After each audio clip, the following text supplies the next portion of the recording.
Hey ladies and gentlemen, once again welcome to our channel. If you're watching for the first time, take a second or two, subscribe to our channel so that we can grow together. And for my returning viewers, thank you very much for being part of this channel. Ladies and gentlemen, Raila Odinga did lose the AUC chair position to the Djibouti candidate Yusuf Mahmoud.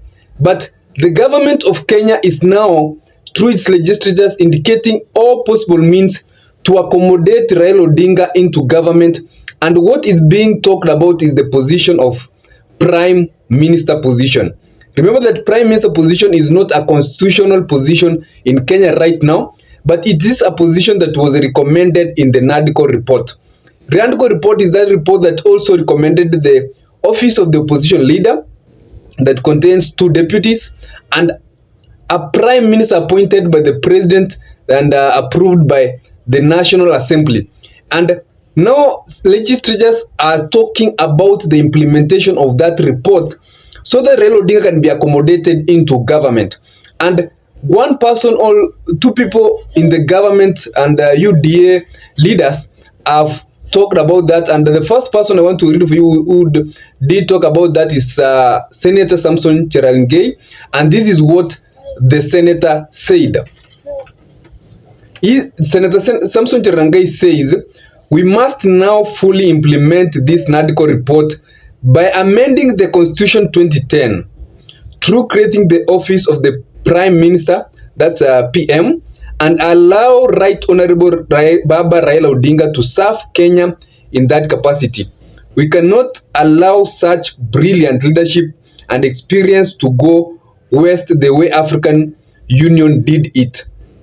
This is the only way we can appreciate and reward him for his fight for rule of law, democracy in Kenya. Blessed week ahead." Ladies and gentlemen, that's Senator Cherargei. And it's not only Senator Cherargei who has been talking about it. A lot of leaders have been are now talking about the possibility of implementation of that NADCO report. But this NADCO report can only be implemented through a referendum. And a referendum is where Kenyans are going to vote whether they are going to amend the constitution to allow such things to be incorporated into the Constitution of Kenya 2010. And something that is now very difficult with this thing is that with the Kenyan, especially the youths and the agencies, allow that implementation or the amendment of the constitution to create positions for Raila Odinga, because that is the biggest aim that will be brought by that constitution amendment. Remember that also Raila Odinga is a person who has a huge following. Of course, if Raila Odinga supports that amendment, then President RUTO supports that amendment, and then we'll have some agencies and other people who will be opposed to that creation of a position. Then it's going to be an outly contested opinion, and Kenyans are going to give their opinion. But another leader who was also talked about that is Honorable Nelson Koech. He also said today that we have to find a structure that will accommodate Raila Odinga.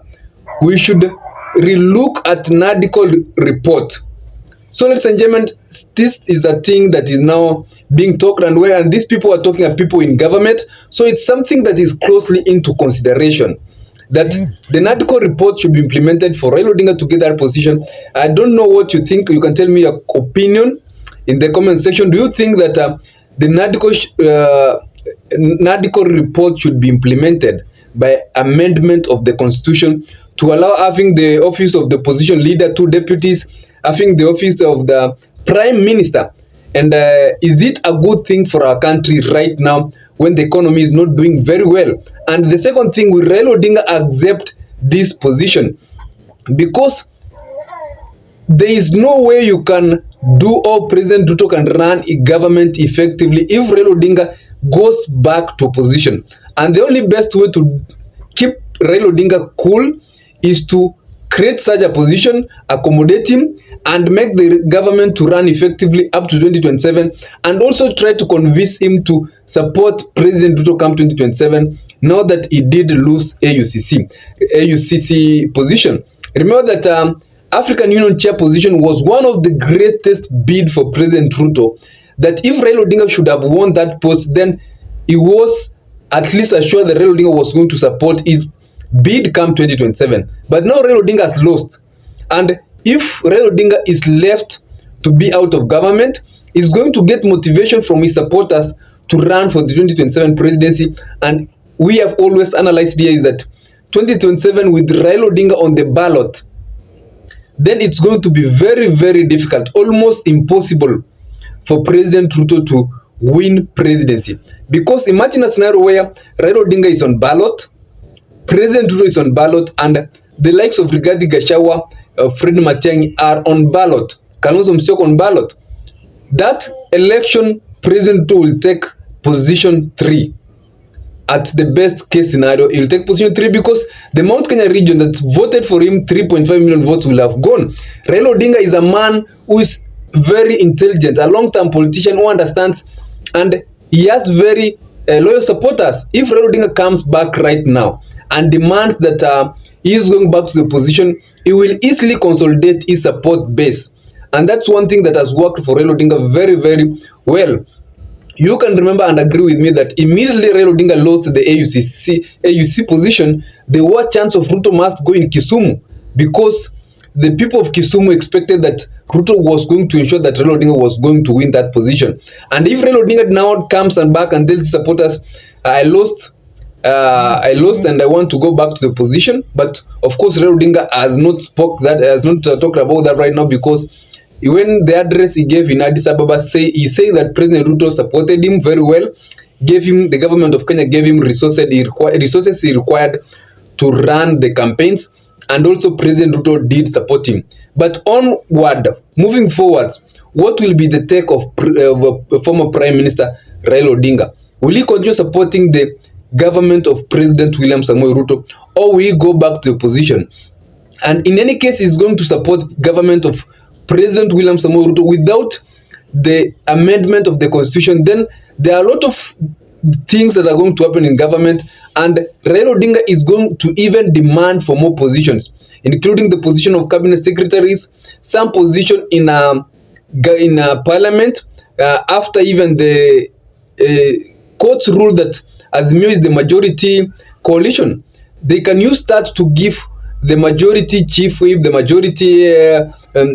majority leader in parliament to the opposition, that's the Raila Odinga side, just to ensure that Raila Odinga reach or calls to reach 2027 effectively, and to try to convince him to support President William Samoei Ruto come 2027. Ladies and gentlemen, if you've been watching my videos, I even opted to a scenario that by 2027, it will not be surprising that President William Samoei Ruto can join Raila Odinga ODM party. It is a full possibility that President Ruto by 2027 will merge UDA into ODM party, because as per ODM, it has always maintained that they are not going to run without a presidential candidate in 2027. And President Ruto, being a very strategic politician, can come and join ODM party, and Raila Odinga support his bid as the presidential candidate of ODM, and then they will be having a running mate maybe from Luo Nyanza or Western region, and that election they will come out very, very strong.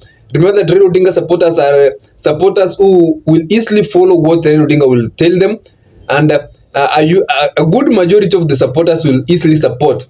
Almost 50% of Raila Odinga supporters will support President Ruto if Raila Odinga did support him.